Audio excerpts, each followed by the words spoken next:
the siècle. Supplemental 7. Memorial of Sainte Helena. It is my intention, wrote Emmanuel de Lascaux, to record daily all that the Emperor Napoleon did or said while I was about his person. And so Lascaux did, in the form of his 1823 book, Le Memoirs de Sainte-Hélène, or The Memorial of Sainte Helena. It was immediately a bestseller in multiple languages, and, along with several other memoirs written by Napoleon's aides in his Sainte Helena exile, helped transform the former emperor's public image. It was, historian Philip Dwyer writes, probably the most widely read political text of its time, and became the 19th century Bonapartist Bible. Today, we're going to be visiting that Bonapartist Bible, in large part because the episode I was planning to release, episode 21, isn't quite done yet. But since episode 20 covered the death of Napoleon, and episode 21 will cover Napoleon's legacy in Restoration France, it made perfect sense to tide you over with an excerpt from a memoir drafted on Sainte Helena, published in Paris in 1823, and instrumental in shaping the public view of Napoleon. Lascaux, who turned 49 3 days after Waterloo, was a curious fellow, an old regime noble who had emigrated during the Revolution and fought as a counter-revolutionary, before returning to France and, very belatedly, joining Napoleon's regime. After the 100 Days, he voluntarily followed Napoleon into exile, from a combination of devotion and ambition. On Sainte Helena, he was one of several aides who took dictation from Napoleon, though he was on the island for less than 2 years, and was not around for the emperor's slow decline and death. The memorial was written by Lascaux as a diary, though large portions of the work consist of extended quotations from Napoleon, or, at least, supposed quotations from Napoleon. Though accepted as authentic by Bonapartists, the work had been revised, first by Napoleon, then by Lascaux with assistance from a number of other French Bonapartists in the early 1820s. As Dwyer writes, Lascaux significantly changed the content, rearranging conversations, suppressing passages, and imbuing Napoleon with a rhetorical flair he never possessed. Lascaux also regularly inserts himself into the work, and routinely uses the memoir to promote a historical atlas he had also written. It has a ramshackle but successful narrative structure, flip-flopping between the emperor's recollections of grand battles or analyses of history, and discussions of the most mundane details of Napoleon's exile on Sainte Helena. The passages I've abridged to read to you here come entirely from the first volume of the book, and cover Napoleon's first few months on Sainte Helena, his arrival on the island, his transfer to his prison estate of Longwood, and Napoleon's pontifications about his rule and historical generals. You will also note the myth-making in progress, as Lascaux at every turn plays up Napoleon's genius, his suffering, his virtue, and other characteristics.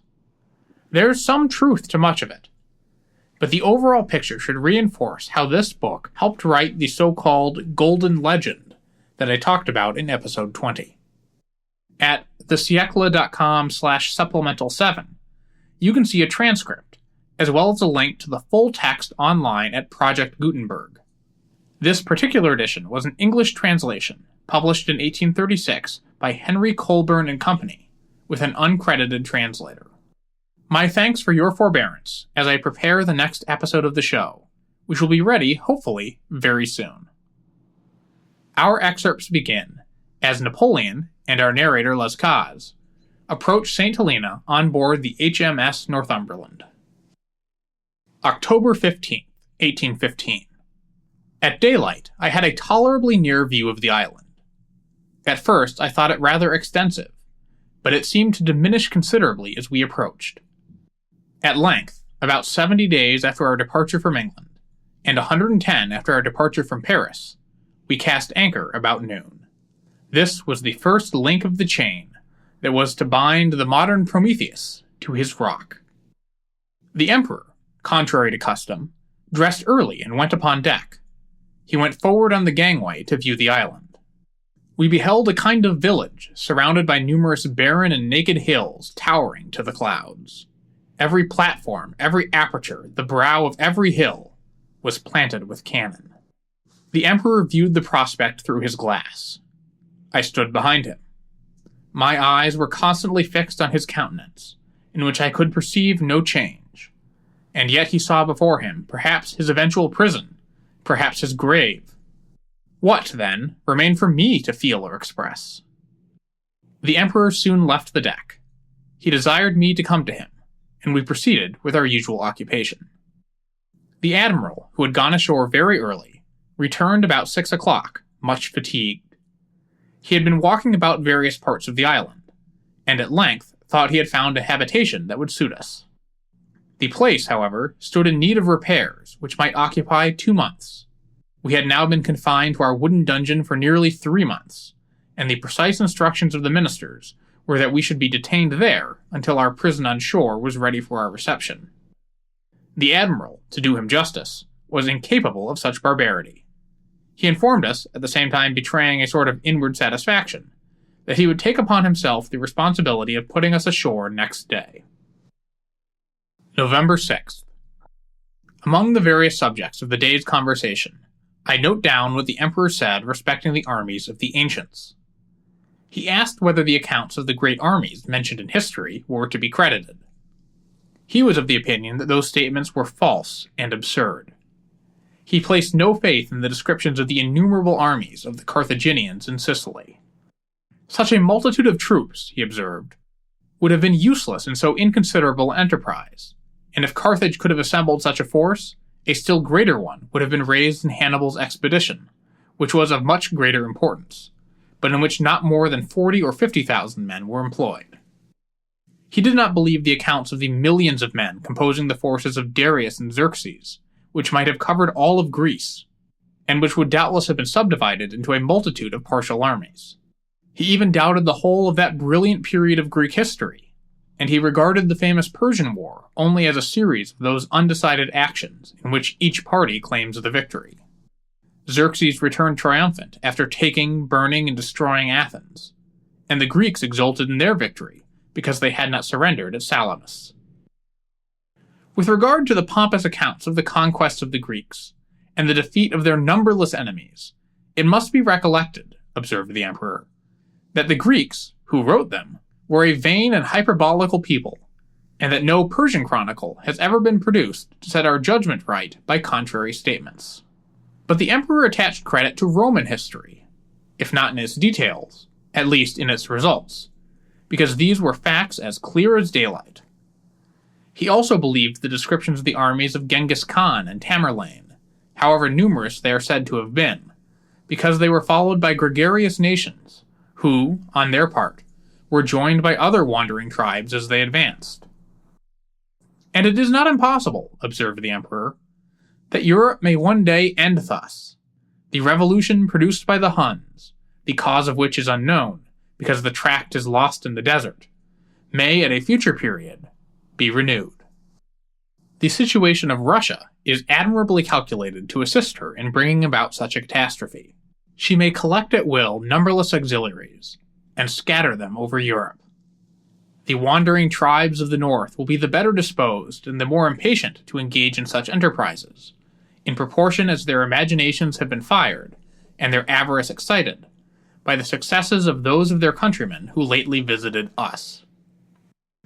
The conversation next turned on conquests and conquerors, and the emperor observed that, to be a successful conqueror, it was necessary to be ferocious, and that, if he had been such, he might have conquered the world. I presumed to dissent from this opinion, which was doubtless expressed in a moment of vexation. I represented that he, Napoleon, was precisely a proof of the contrary, that he had not been ferocious, and yet had conquered the world, and that, with the manners of modern times, ferocity would never have raised him to such high a point. November 25th. The emperor still continued unwell. He had passed a bad night. At his desire, I dined with him beside the sofa, which he was unable to leave. He was, however, evidently much better. After dinner, he wished to read. He had a heap of books scattered around him on the sofa. The rapidity of his imagination, the fatigue of dwelling always on the same subject, or of reading what he already knew, caused him to take up and throw down the books one after the other. At length, he fixed on Racine's Iphigenia, and amused himself by pointing out the beauties, and discussing the few faults, to be found in that work. Contrary to the general opinion, in which I myself once participated, the emperor is far from possessing a strong constitution. His limbs are large, but his fibers are relaxed. With a very expanded chest, he is constantly laboring under the effects of cold. His body is subject to the influence of the slightest accidents. The smell of paint is sufficient to make him ill. Certain dishes, or the slightest degree of damp, immediately take a severe effect on him. His body is far from being a body of iron, as is generally supposed. All his strength is in his mind. His prodigious exertions abroad and his incessant labors at home are known to everyone. I have known the emperor to be engaged in business in the Council of State for 8 or 9 hours successively, and afterwards rise with his ideas as clear as when he sat down. I have seen him at St. Helena peruse books for 10 or 12 hours in succession, on the most abstruse subjects, without appearing in the least fatigued. He has suffered, unmoved, the greatest shocks that ever man experienced. On his return from Moscow or Leipzig, after he had communicated the disastrous event to the Council of State, he said, "It has been reported in Paris that this misfortune turned my hair gray. But you see, it is not so," pointing to his head, "and I hope I shall be able to support many other reverses." But these prodigious exertions are made only, as it were, in despite of his physical powers, which never appear less susceptible than when his mind is in its full activity. The emperor eats very irregularly, but generally very little. He often says that a man may hurt himself by eating too much, but never by eating too little. He will remain 24 hours without eating, only to get an appetite for the ensuing day. But if he eats little, he drinks still less. A single glass of Madeira or champagne is sufficient to restore his strength, and to produce cheerfulness of spirits. He sleeps very little, and very irregularly, generally rising at daybreak to read or write, and afterwards lying down to sleep again. The emperor has no faith in medicine, and never takes any. He had adopted a peculiar mode of treatment for himself. Whenever he found himself unwell, his plan was to run into an extreme, the opposite of what happened to be his habit at the time. This he calls restoring the equilibrium of nature. If, for instance, he had been inactive for a period of time, he would suddenly ride about 60 miles, or hunt for a whole day. If, on the contrary, he had been harassed by great fatigues, he would resign himself to a state of absolute rest for 24 hours. These unexpected shocks infallibly brought about an internal crisis, and instantly produced the desired effect. This remedy, he observed, never failed. The emperor's lymphatic system is deranged, and his blood circulates with difficulty. Nature, he said, had endowed him with 2 important advantages. The one was the power of sleeping, whenever he needed repose, at any hour and in any place. Another was that he was incapable of committing any injurious excess either in eating or drinking. "If," said he, "I go the least beyond my mark, my stomach instantly revolts." December 4th and 5th. For some time past, a sensible change has taken place in the weather. We knew nothing about the order of the seasons. As the sun passed twice over our heads in the course of the last year, we said we ought, at least, to have 2 summers. Everything was totally different from what we had been accustomed to, and, to complete our embarrassments, we were obliged, being now in the southern hemisphere, to make all our calculations in a manner quite the reverse of that which we had practiced in Europe. It rained frequently, the air was very damp, and it grew colder than before. The emperor could no longer go out in the evening. He was continually catching cold, and did not sleep well. He was obliged to give up taking his meals beneath the tent, and had them served up in his own chamber. Here he found himself better, but he could not stir from his seat. The conversation then turned on war and great commanders. The fate of a battle, observed the emperor, is the result of a moment, of a thought. The hostile forces advance with various combinations. They attack each other and fight for a certain time. The critical moment arrives. A mental flash decides, and the least reserve accomplishes the object. He spoke of Lutzen, Bautzen, etc. And afterwards, alluding to Waterloo, he said that had he followed up the idea of turning the enemy's right, he should easily have succeeded. He, however, preferred piercing the center and separating the two armies. But all was fatal in that engagement. It even assumed the appearance of absurdity. Nevertheless, he ought to have gained the victory. Never had any of his battles presented less doubt to his mind, nor could he now account for what had happened. Grouchy, he said, had lost himself. Ney appeared bewildered. D'Erlon was useless. In short, the generals were no longer themselves.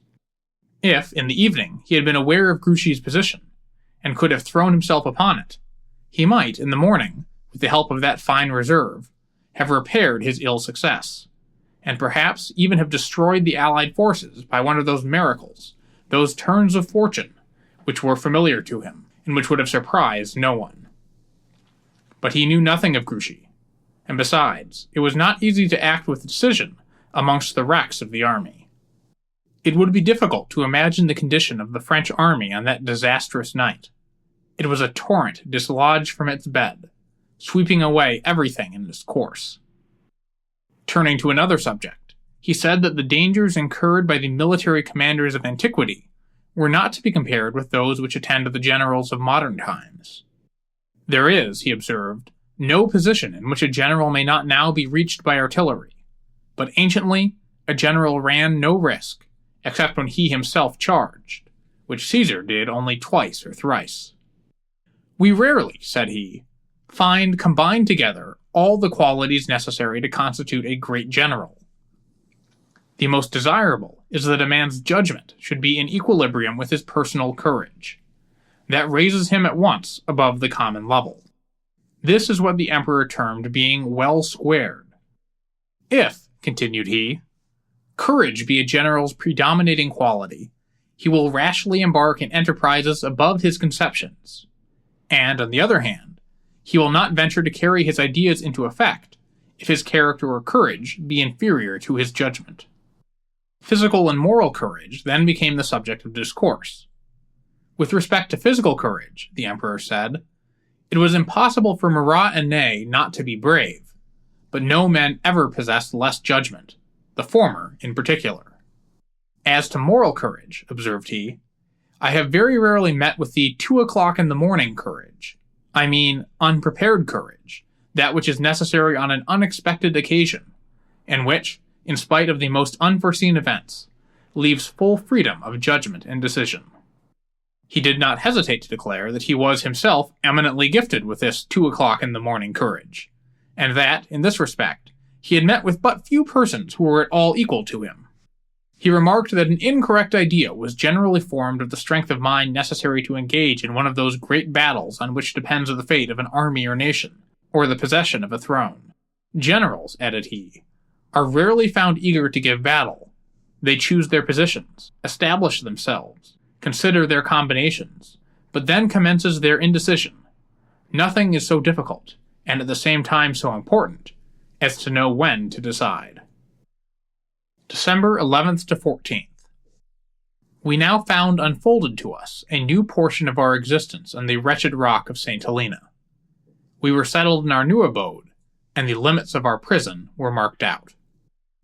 Longwood, which was originally merely a farmhouse belonging to the East India Company, and which was afterwards given as a country residence to the deputy governor, is situated in one of the highest parts of the island.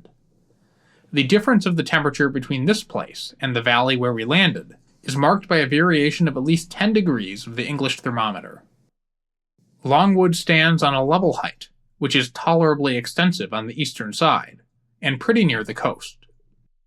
Continual and frequently violent gales, always blowing in the same quarter, sweep the surface of the ground. The sun, though it rarely appears, nevertheless exercises its influence on the atmosphere, which is apt to produce disorders of the liver if due precaution be not observed. Heavy and sudden falls of rain complete the impossibility of distinguishing any regular season, but there is no regular course of seasons at Longwood. The whole year presents a continuance of wind, clouds, and rain, and the temperature is that of the mild and monotonous kind, which, perhaps after all, is rather conducive to ennui than disease. Notwithstanding the abundant rains, the grass rapidly disappears, either being nipped by the wind or withered by the heat. The water, which is conveyed hither by a conduit, is so unwholesome that the deputy governor, when he lived at Longwood, never suffered it to be used in his family until it had been boiled, and we are obliged to do the same. The trees, which, at a distance, impart a smiling aspect to the scene, are merely gum trees, a wretched kind of shrub affording no shade. On one side, the horizon is bounded by the vast ocean, but the rest of the scene presents only a mass of huge barren rocks, deep gulfs, and desolate valleys. And, in the distance, appears the green and misty chain of mountains, above which towers Diana's Peak. In short, Longwood can be pleasing only after the fatigues of a long voyage, when the sight of any land is a cheering prospect. Arriving at St. Helena on a fine day, the traveler may, perhaps, be struck with the singularity of the objects which suddenly present themselves, and exclaim, "How beautiful!" But his visit is momentary, and what pain does not his hasty admiration cause to the unhappy captives who are doomed to pass their lives at St. Helena? Workmen had been constantly employed for 2 months in preparing Longwood for our reception. The result of their labors, however, amounted to little. The entrance to the house was by a room which had just been built, and which was intended to answer the double purpose of an antechamber and a dining room. This apartment led to another, which was made the drawing room. Beyond this was a third room running in a cross direction, and very dark. This was intended to be the depository of the emperor's maps and books, but it was afterwards converted into the dining room. The emperor's chamber opened into this apartment on the right-hand side. This chamber was divided into 2 equal parts, forming the emperor's cabinet and sleeping room. A little external gallery served for a bathing room. Our windows and beds were without curtains. The few articles of furniture which were in our apartments had evidently been obtained from the inhabitants of the island, who doubtless readily seized the opportunity of disposing of them to advantage for the sake of supplying themselves with better. December 24th. The emperor had been reading some publication in which he was made to speak in too amiable a strain, and he could not help exclaiming against the mistake of the writer. "How could they put these words into my mouth?" said he. "This is too tender, too sentimental for me. Everyone knows that I do not express myself in that way." "Sire," I replied, "it was done with a good intention. The thing is innocent in itself, and may have produced a good effect. That reputation for amiableness, which you seem to despise, might have exercised great influence over public opinion. It might at least have counteracted the effect of the coloring in which a certain European system has falsely exhibited your majesty to the world. Your heart, with which I am now acquainted, is certainly as good as that of Henri IV, which I did not know. Now, his amiableness of character is still proverbial. He is still held up as an idol, yet I suspect Henri IV was a bit of a quack. And why should your majesty have disdained to be so? You have too great an aversion to that system. After all, quackery rules the world, and it is unfortunate when it happens to be only innocent." The emperor laughed at what he termed my prosing. "What," said he, "is the advantage of popularity and amiableness of character? Who possessed those qualities in a more eminent degree than the unfortunate Louis XVI? Yet what was his fate? His life was sacrificed. No, a sovereign must serve his people with dignity, and not make it his chief study to please them. The best mode of winning their love is to secure their welfare. Nothing is more dangerous for a sovereign than to flatter his subjects. If they do not afterwards obtain everything they wanted, they become irritated, and fancy that promises have been broken. And if they are then resisted, their hatred increases in proportion as they consider themselves deceived. A sovereign's first duty is doubtless to conform with the wishes of the people, but what the people say is scarcely ever what they wish. Their desires and their wants cannot be learned from their own mouths so well as they are to be read in the heart of their prince." Napoleon continued, "Each system may, no doubt, be maintained, that of mildness as well as that of severity. Each has its advantages and its disadvantages, for everything is mutually balanced in this world. If you ask me what was the use of my severe forms and expressions, I shall answer, to spare me the pain of inflicting the punishment I threatened. What harm have I done, after all? What blood have I shed? Who can boast that, had he been placed in my situation, he could have done better? What period of history, exhibiting anything like the difficulties with which I was surrounded, present such harmless results? What am I reproached with? My government archives, my private papers were seized. Yet what has there been found to publish to the world? All sovereigns, situated as I was, amidst factions, disorders, and conspiracies, are surrounded by murders and executions. Yet, during my reign, what sudden tranquility pervaded France. January 12th to 14th. Politics also had their turn. Every 3 or 4 weeks, or thereabouts, we received a large packet of journals from Europe. This, like the cut of a whip, set us going again for some days, during which we discussed, analyzed, and rediscussed the news, and afterwards fell again insensibly into our usual melancholy. The last journals had reached us by the Greyhound sloop, which had arrived some days before. They occupied one of the evenings, and gave rise to one of those moments wherein that ardor and inspiration burst forth from the Emperor, which I have sometimes witnessed in the Council of State, and which escape him from time to time even here. He took large strides as he walked amongst us, becoming gradually more animated, and only interrupting his discourse by a few moments of meditation. "Poor France," said he, "what will be thy lot? Above all, what is become of thy glory?" The papers seeming to say that England desired the dismemberment of France, but that Russia had opposed it, the Emperor said that he expected this, that it was natural that Russia should be dissatisfied at seeing France divided, because she would then have to fear that the different states of Germany would unite against her. Whilst, on the other hand, the English aristocracy must be desirous of reducing France to the extremity of weakness, and of establishing despotism upon her ruins.